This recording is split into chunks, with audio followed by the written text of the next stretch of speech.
अब हम आते हैं इसके सेक्शन नंबर 29 के ऊपर। ये बोलता है कि अगर इनके सपोज 3 आर्बिट्रेटर्स हैं हमारे, एंड यहाँ पे हम जो डिसीजन है वो किस टाइप से लेंगे। यहाँ पे हम डिसीजन मेजोरिटी वे में लेंगे, यानी कि जो भी मेजोरिटी ऑफ आर्बिट्रेटर्स बोलेगी वही हम मान लेंगे। सपोज हमारे केस में अगर 2 आर्बिट्रेटर्स बोलते हैं कि पार्टी ए को जीतना चाहिए, तो फिर पार्टी ए ही जीतेगी। तो यही चीज के बारे में इसका क्लॉज 1 बोलता है। सिंपल सा रूल है ये।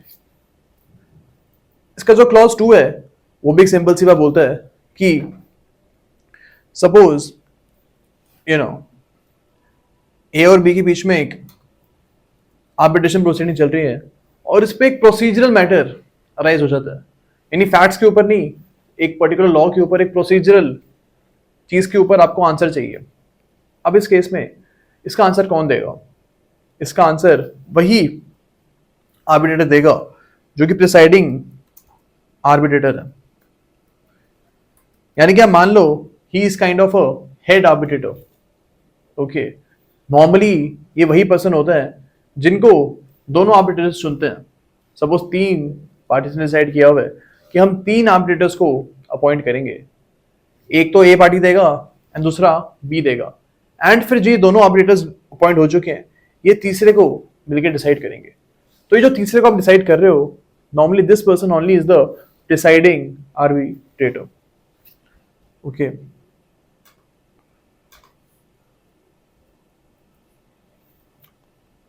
बट इसमें मे भी लिखा गया है, ये चीज में आप ध्यान रखना। यानी प्रोसीजरल मैटर जो है that may be decided by the presiding arbitrator, लेकिन अगर कोई दूसरा आर्बिट्रेटर चाहे तो इन दैट केस वो भी इन मैटर्स को डिसाइड कर सकता है, लेकिन ऑफ कोर्स पहले आपको एक्सप्रेस अप्रूवल लेना पड़ेगा प्रिसाइडिंग आर्बिट्रेटर का।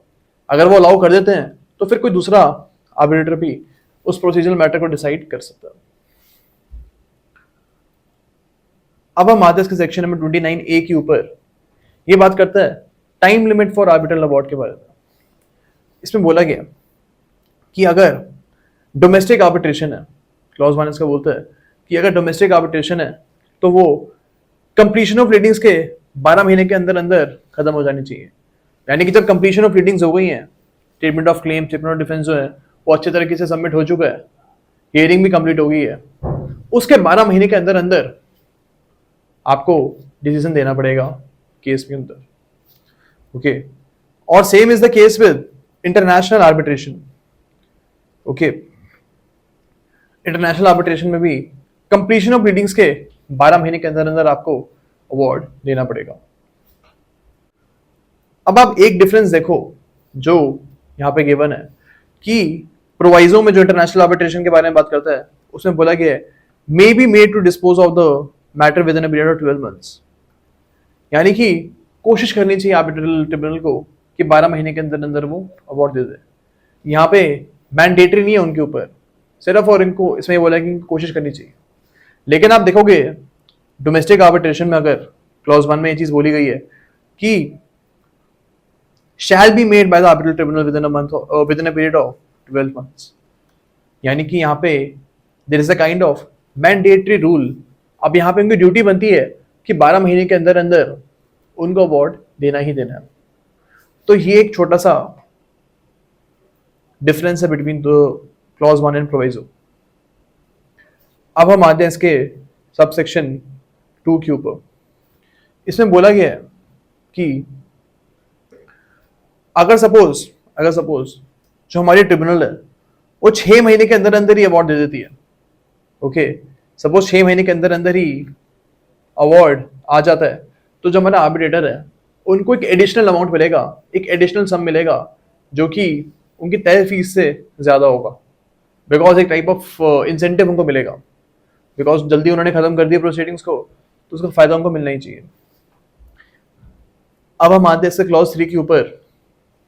ये बोलता है कि अगर दोनों पार्टीज कंसेंट करती हैं तो जो टाइम पीरियड हमने बढ़ाया ना सब सेक्शन 1 में, उस टाइम पीरियड को हम एक्सटेंड भी कर सकते हैं 6 महीने तक। तो 12 महीने की जो लिमिट थी उसको आप 6 महीने तक एक्सटेंड भी कर सकते हो अगर दोनों पार्टीज एग्री करती हैं तो। अब हम आते हैं क्लॉज 4 के ऊपर। ये बोलता है कि If the award is not made within the period specified in subsection 1 or extended period specified in subsection 3, the mandate of the arbitrator shall terminate unless the court has either prior to or after the expiry of the period so specified extended the period. तो यानी अगर court time नहीं बढ़ाएगा, in that case अगर हमारे 18 महीने खत्म हो गए हैं, यानी 12 महीने भी खत्म हो गए हैं और जो एक्सटेंड किया था 6 महीने का टाइम वो भी ओवर हो चुका है, अब आपको फिर भी एक्स्ट्रा टाइम चाहिए तो आप कोर्ट में एप्लीकेशन डालोगे एंड कोर्ट जो है आपको एक्स्ट्रा टाइम अलाउ कर सकता है। अगर नहीं कर दिया अलाउ कोर्ट तो जो हमारा आर्बिट्रेटर है उनका मैंडेट टर्मिनेट हो जाएगा, यानी कि अब वो उस केस में फिर वो अब आर्बिट्रेटर अब नहीं रहेंगे, वो नए को आप अपॉइंट करोगे एंड उसके बारे में जो रूल्स हैं हम आगे देखेंगे अभी। ओके, इसका जो फर्स्ट प्रोवाइजो है वो ये बोलता है कि अगर सपोज जो हमारे आर्बिट्रेटर है इनकी वजह से डिले हुआ है तो इनके फीस को आप रिड्यूस भी कर सकते हो। ओके,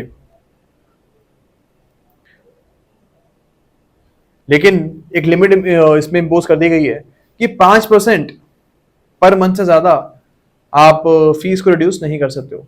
तो अगर सपोज 4 महीने का डिले हुआ है तो हर महीने 5% उनका फीस कटेगी और 4 महीने जो भी डिले हुआ है तो 4 महीने तक ये फीस कटती रहेगी 5% से। ओके, तो यही हमारा प्रोवाइजर बोलता है, यही चीज हमको इसमें समझनी है बस। अब हम आते हैं इसके सबसेक्शन 5 के ऊपर। इसमें बोला गया है कि ये जो टाइम है कोर्ट तभी बढ़ाएगी जब कोई भी पार्टी इसके लिए एप्लीकेशन डालती है तो, यानी कि 18 महीने पूरे हो गए हैं उसके बाद आपको और टाइम चाहिए तो कोर्ट एक्स्ट्रा टाइम को तभी ग्रांट करेगी जब कोई भी पार्टी इसके लिए एग्री करती है तो। ओके, तो एप्लीकेशन डालनी पड़ेगी पार्टी को पहले। अब इसका सबसेक्शन 6 है, वो ये बोलता है कि अगर सपोज डिले हो चुका है बहुत ज्यादा तो कोर्ट जो है वो किसी भी आर्बिट्रेटर को हटा सकती है एंड उसकी जगह एक नए आर्बिट्रेटर को अपॉइंट कर सकती है। अब अगर न्यू ऑपरेटर अपॉइंट हो रहे हैं तो वो ऐसा नहीं करेंगे कि शुरू से केस को सुनेंगे, वो वहीं से केस को सुनेंगे जहां से छोड़ा गया था। यानी कि अगर 75% काम पूरा हो चुका है तो फिर वो काम पूरा ही माना जाएगा। अगर नया ऑपरेटर अपॉइंट हो जाता है तो शुरू से केस को हम नहीं सुनेंगे। ओके,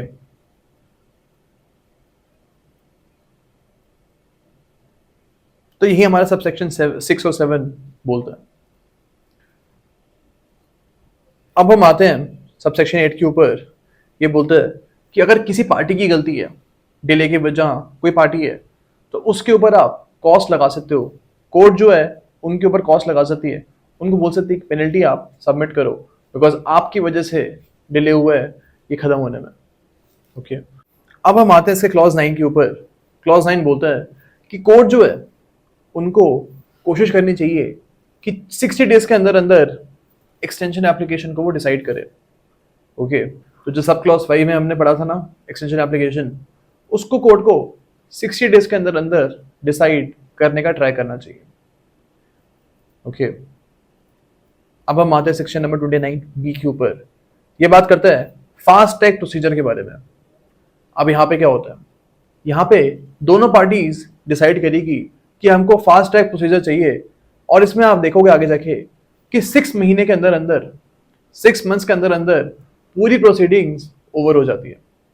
ओके, यहाँ पे कैसे हो पाता है, ये इसलिए हो पाता है क्योंकि दोनों पार्टीज ने डिसाइड किया है कि हम सिर्फ और सिर्फ रिटर्न प्लीडिंग्स में ही पूरे का पूरा काम खत्म करेंगे, ओरल हियरिंग नहीं होगी। ओरल हियरिंग अगर होती है तो बहुत ज्यादा टाइम वेस्ट होता है एंड इसलिए फास्ट ट्रैक प्रोसीजर में आप ये चीज हटा देते हो। ओके, अब यहां पे ये जो आप डिसाइड कर रहे हो ये कभी भी कर सकती है पार्टीज।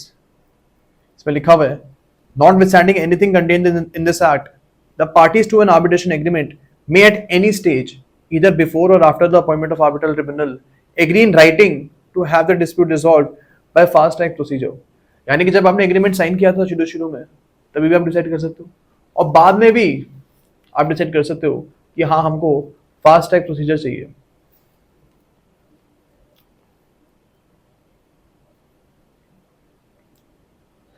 जो इसका सबसेक्शन 2 है वो ये बोलता है कि दोनों पार्टीज डिसाइड कर सकती हैं कि जो हमारी फास्ट ट्रैक आर्बिट्रेशन है इसमें सोल आर्बिट्रेटर ही होगा, सिंगल आर्बिट्रेटर ही होगा, ऐसा पार्टीज डिसाइड कर सकती है। अब जो इसका सबसेक्शन 3 है वो बोलता है कि जो पार्टीज हैं वो सिर्फ और सिर्फ return pleadings documents court tribunal में लगाएगी एंड उसके बेसिस पे ट्रिब्यूनल डिसाइड करेगी कि कौन सी पार्टी को रिलीफ मिलेगा। ओके अब जो उसका सी है वो भी इंपॉर्टेंट है। वो ये बोलता है कि एक जो फास्ट ट्रैक आर्बिट्रेशन चल रही है यहाँ पे अगर दोनों पार्टीज आती हैं ट्रिब्यूनल के पास और उनको बोलती है कि आप ओरल हियरिंग में करवा दो इस केस में, इन दिस केस जो ट्रिब्यूनल है हमारी वो डिसाइड कर सकती है कि यस ओरल हियरिंग हो सकती है। लेकिन यहाँ पे ये चीज़ ध्यान रखनी है हमें कि दोनों पार्टीज को इकट्ठे जाना पड़ेगा। ऐसा नहीं हो सकता कि एक पार्टी जा रही है एंड दूसरी पार्टी एग्री नहीं कर रही है फॉर ओरल हियरिंग्स, तो इस केस में ओरल हियरिंग नहीं होगी। जो इसका सबसेक्शन 4 है वो यही चीज बोलता है कि 6 महीने के अंदर अंदर प्रोसीडिंग्स जो है वो ओवर हो जानी चाहिए। 6 महीने कब स्टार्ट होंगे? ये तब स्टार्ट होंगे जब हमारे जो ट्रिब्यूनल है वो अपॉइंट हो चुकी है। ओके अब जो इसका क्लॉज नंबर 5 है वो ये बोलता है कि अगर आपको एक्सटेंशन चाहिए यानी कि तय टाइम के अंदर 6 महीने के अंदर प्रोसीडिंग्स ओवर नहीं हुई है, in this case if you want the extension तो आप सेक्शन नंबर 29A में जो प्रोसीजर हमने पढ़ा था उसको फॉलो करोगे। ओके वहां पे हमने पढ़ा था ना भाई कि अलग अलग टाइप से एक्सटेंशन हो सकता है, तो वो यहां पे भी अप्लाई आप फिर कर सकते हो। अब जो इसका सब क्लॉज 6 है वो सिंपल सी बात बोलता है कि जो भी पार्टीज डिसाइड करती है कि हाँ ये फीस होगी हमारे आर्बिट्रेटर की, तो वही फीस आर्बिट्रेटर को मिलेगी इस केस में।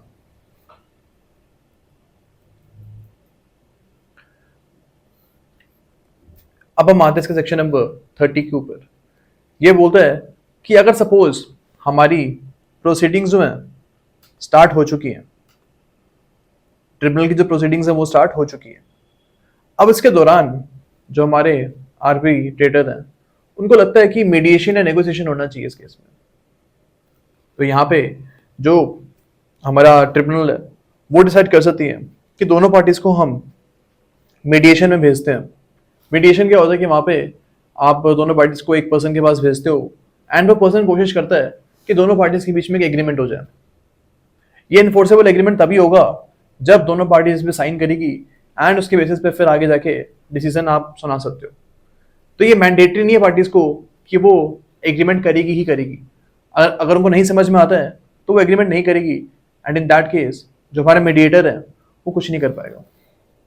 ओके तो एक सिंपल सी बात बोलता है कि ड्यूरिंग द प्रोसीडिंग्स मीडिएशन चालू हो सकती है, और अगर सपोज पार्टीज डिसाइड करती है कि यस हमको अपना जो केस है ये मीडिएशन के थ्रू ही सुलझाना है, इस केस में जो हमारी ट्रिब्यूनल अपॉइंट हुई भी है वो टर्मिनेट हो जाएगी, उसका जो मैंडेट है वो टर्मिनेट हो जाएगा। या फिर जो हमारी पार्टीज हैं वो ऐसा भी बोल सकते हैं ट्रिब्यूनल को कि हमने ऑलरेडी सेटलमेंट कर लिया है, ये आप देख लो एंड इसके बेसिस पे आप एक अवार्ड पास कर दो। तो यहाँ पे एक अवार्ड पास कर सकती है हमारी tribunal on the basis of settlement reached by the parties. तो यही हमारा सेक्शन 30 बोलता है।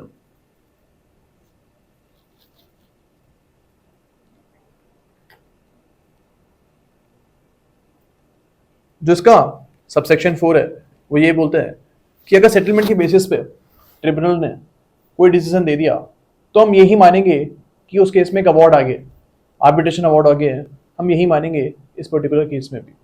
ओके